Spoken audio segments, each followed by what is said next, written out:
It's another weekend, so another craft show.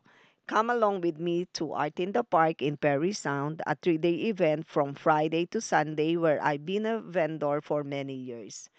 This show is always special to me, so I keep coming back every year.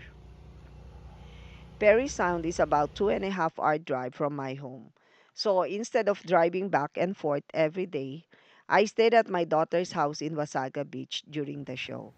From Wasaga Beach, it's only about an hour and a half drive to Perry Sound, which makes it much easier. I set up my booth the day before. After we arrived, we unloaded everything and set up our tent. Of course, after all that work, we had to eat first.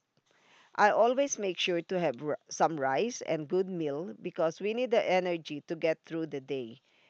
After driving for 2.5 hours and then setting up the booth, I was already tired. So that meal was definitely needed. I've been doing art in the craft for many years, and I've been fortunate to have regular customers who come back year after year to buy my handmade scarves. But this time, I want to share a very personal memory about one customer I will never forget. But there is one customer I will always remember. This happened before the pandemic. She was a lovely senior lady who came to my booth every year. Every time she came to the show, she would buy a scarf from me. She told me that all the scarves in her collection were from me. One year, when she was leaving, she said goodbye and told me that because of her age, she might not be able to come back the following year. She usually needed someone to accompany or assist her, but she always made the effort to come. I remember her words because they really touched my heart.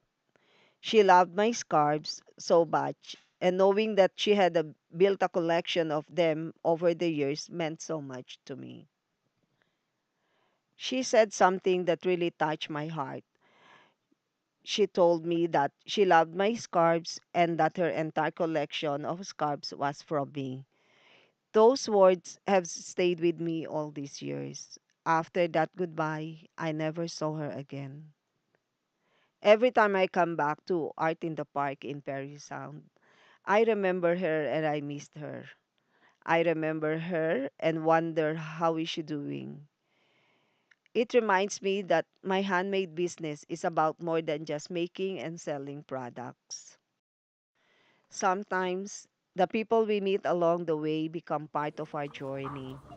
And it's also about the people I meet, the connections I make, and leave the memories that stayed with us forever.